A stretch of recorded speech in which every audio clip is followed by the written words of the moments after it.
নমস্কাৰ মই মজিদ বন্ধুসকল পলকতে চাওক আজি সন্ধিয়াৰ 7টা গুৰুত্বপূৰ্ণ খবৰ। প্ৰথমটো খবৰ, নলবাৰীত ছাত্ৰ নেতা মাধুৰ্য বৰ্মনক হত্যা কৰা হত্যাকাৰী ৰছ আলীক গুলীয়াই হত্যা আৰক্ষীৰ। মোকালমোৱাৰ চৰত আত্মগোপন কৰি থকা অৱস্থাত ৰছ আলীক আটক কৰিছিল নলবাৰী আৰক্ষীয়ে আৰু ইয়াৰ পিছতে আৰক্ষীৰ জিম্মাৰ পৰা পলাবলৈ চেষ্টা চলোৱাৰ সময়তে আৰক্ষীয়ে গুলী চলাই ৰছ আলীক লক্ষ্য কৰি আৰু আৰক্ষীৰ এনকাউণ্টাৰত মৃত্যু হৈছে হত্যাকাৰী ৰছ আলীৰ। নলবাৰীত ছাত্ৰ নেতা মাধুৰ্য বৰ্মনক হত্যা কৰা ৰছ আলী আৰক্ষীৰ এনকাউণ্টাৰত মৃত্যু হৈছে। মোকালমোৱাৰ চৰত আত্মগোপন কৰি থকা অৱস্থাত ৰছ আলীক আটক কৰিছিল আৰক্ষীয়ে। ইয়াৰ পিছতে হত্যাকাৰীটোৱে আৰক্ষীৰ বন্দুক কাঢ়িবলৈ চেষ্টা কৰিছিল। তাৰ পিছতে আৰক্ষীয়ে গুলী চলাবলৈ বাধ্য হয়। আৰক্ষীৰ গুলীত গুৰুতৰভাৱে আহত হৈছিল ৰছ আলী আৰু ততাতৈয়াকৈ হাস্পাতালত ৰছ আলীক ভৰ্তি কৰোৱা হৈছিল যদিও অত্যাধিক ৰক্তক্ষৰণৰ বাবে মৃত্যু হয় ৰছ আলীৰ। আৰু এই ঘটনাক লৈ এতিয়া জিলাখনত তীব্ৰ উত্তেজনাই বিৰাজ কৰিছে। পৰিস্থিতিৰ প্ৰতি লক্ষ্য ৰাখি প্ৰশাসনে জিলাখনৰ ঠায়ে ঠায়ে নিৰাপত্তাৰক্ষী নিয়োগ কৰিছে। উল্লেখযোগ্য যে কালিৰ দিনটোত ভয়ংকৰ লাভ জেহাদৰ বলি হৈছিল ভাতৃ ভগ্নী। সম্পৰ্কীয় ভগ্নীৰ সৈতে মাধুৰ্য বৰ্মন আহি থাকোঁতেই আক্ৰমণ চলাই দুৰ্বৃত্তই। ৰাজপথত বাহন ৰখাই এই ৰছ আলী নামৰ দুৰ্বৃত্তটোৰ লগতে আন এজন দুৰ্বৃত্তই আক্ৰমণ কৰে দুয়োকে আৰু ৰছ আলীৰ আক্ৰমণত মৃত্যু হয় মাধুৰ্য বৰ্মনৰ আৰু তাৰ পিছতে তেজেৰে লুতুৰি পুতুৰি অৱস্থাত উদ্ধাৰ কৰা হয় দুয়োকে। গুৰুতৰভাৱে আহত হয় 18 বছৰীয়া যুৱতীগৰাকী অৰ্থাৎ মাধুৰ্য বৰ্মনৰ ভগ্নী আৰু ঘটনাস্থলীতে মৃত্যু হয় মাধুৰ্য বৰ্মনৰ। নলবাৰীৰ চামতাৰ বালিপথাৰত ঘৰ ভুক্তভোগী ভাতৃ ভগ্নীৰ আৰু গুৰুতৰভাৱে আহত 18 বছৰীয়া যুৱতীগৰাকী বৰ্তমান গুৱাহাটী মেডিকেল কলেজ হাস্পাতালত সংকটজনক অৱস্থাত চিকিৎসাধীন আৰু হত্যাকাৰী এই ৰছ আলী নামৰ লম্পটটোৱে মোকালমোৱাৰ চৰত আত্মগোপন কৰি আছিল। আৰক্ষীয়ে অভিযান চলাই আটক কৰি গুলীয়াই হত্যা কৰে ৰছ আলীক। পৰৱৰ্তী খবৰ, দেশৰ সাধাৰণ জনতাৰ ওপৰত পুনৰ মাধমাৰ। পুনৰ বৃদ্ধি পালে ৰন্ধন গেছৰ চিলিণ্ডাৰৰ দাম। মাহৰ পহিলা দিনটোতে অৰ্থাৎ আজিৰ দিনটোতেই পুনৰ 54 টকাকৈ বৃদ্ধি পালে প্ৰতিটো বাণিজ্যিক চিলিণ্ডাৰৰ দাম। আকৌ এবাৰ জনতাৰ ওপৰত মাধমাৰ। পুনৰ বাঢ়িল ৰন্ধন গেছৰ চিলিণ্ডাৰৰ দাম। পুনৰ 54 টকাকৈ বৃদ্ধি পালে প্ৰতিটো গেছ চিলিণ্ডাৰৰ দামত। 19 কেজিৰ বাণিজ্যিক চিলিণ্ডাৰৰ দাম পুনৰ বৃদ্ধি পাইছে। গুৱাহাটীত পূৰ্বে বাণিজ্যিক চিলিণ্ডাৰৰ দাম আছিল 3315 টকা আৰু আজিৰে পৰা বাণিজ্যিক চিলিণ্ডাৰৰ দাম হৈছে গৈ 3369 টকা। পৰৱৰ্তী খবৰ, নেপালে দখল কৰিছে ভাৰতৰ মাটি। নেপালে ভাৰতৰ মাটি দখল কৰাৰ দাবী স্বয়ং নেপালৰ প্ৰধানমন্ত্ৰী বালেন্দ্ৰ শ্বাহৰ।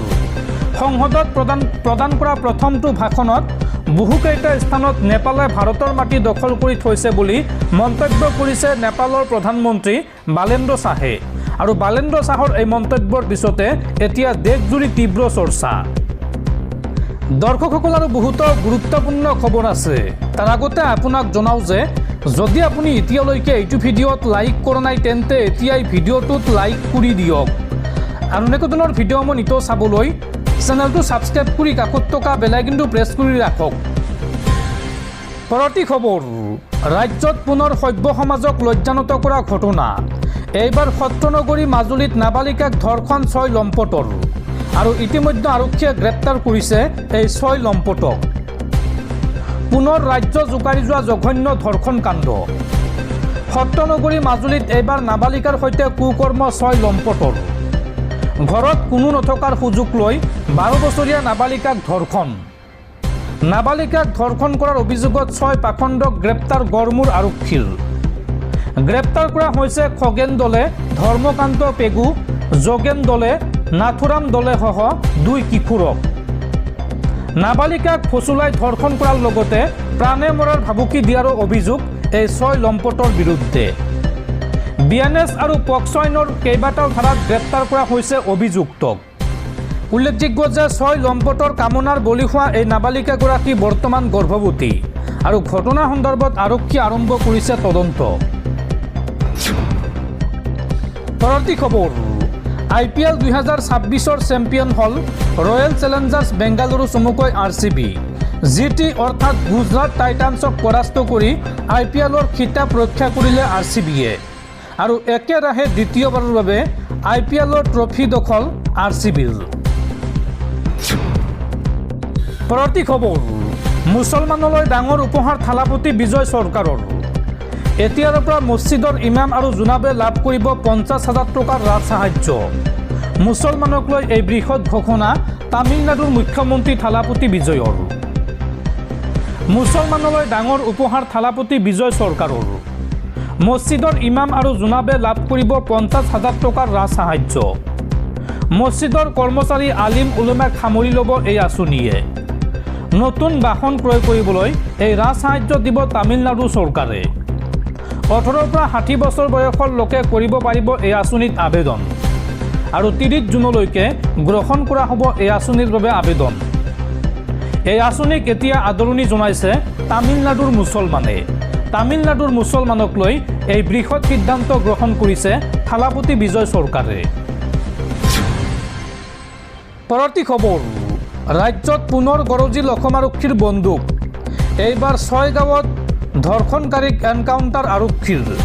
গুলীবিদ্ধ ধৰ্ষণকাৰী আক্কাচালি। কিশোৰী ধৰ্ষণকাৰীলৈ এইবাৰ আৰক্ষীৰ গুলী। 6 গাঁৱত বলৎকাৰীলৈ আৰক্ষীৰ এনকাউণ্টাৰ। গুলীবিদ্ধ ধৰ্ষণকাৰী আক্কাচালি।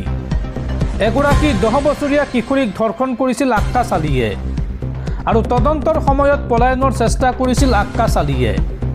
বৰ্তমান গুৱাহাটী মেডিকেল কলেজ হাস্পাতাল চমুকৈ GMCHত চিকিৎসাধীন আক্কাচালি। সৌ ভৰিত গুলী লাগিছে ধৰ্ষণকাৰী আক্কাচালিৰ।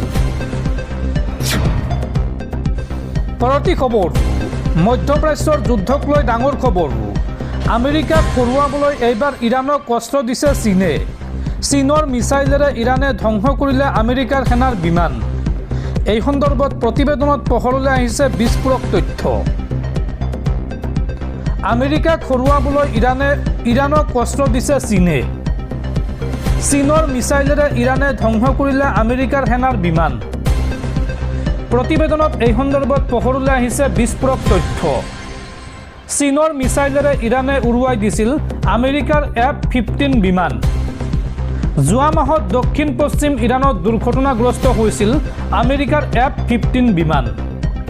এই বিমান ইৰাণে চীনৰ কান্ধত কঢ়িয়াই নিয়া মিছাইলেৰে ধ্বংস কৰা বুলি প্ৰতিবেদনত প্ৰকাশ পাইছে আৰু বিমান ধ্বংস হোৱাৰ পিছতে 34 ঘণ্টা ধৰি অভিযান চলাইছিল আমেৰিকাৰ সেনাই। দুৰ্ঘটনাগ্ৰস্ত বিমানখনৰ পৰা কোনোমতে প্ৰাণ ৰক্ষা পৰিছিল 2 পাইলটৰ। উল্লেখযোগ্য যে যুদ্ধৰ বাবে চীনে ইৰাণক অন্য অস্ত্ৰ শস্ত্ৰ যোগান ধৰাৰো সন্দেহ কৰা হৈছে।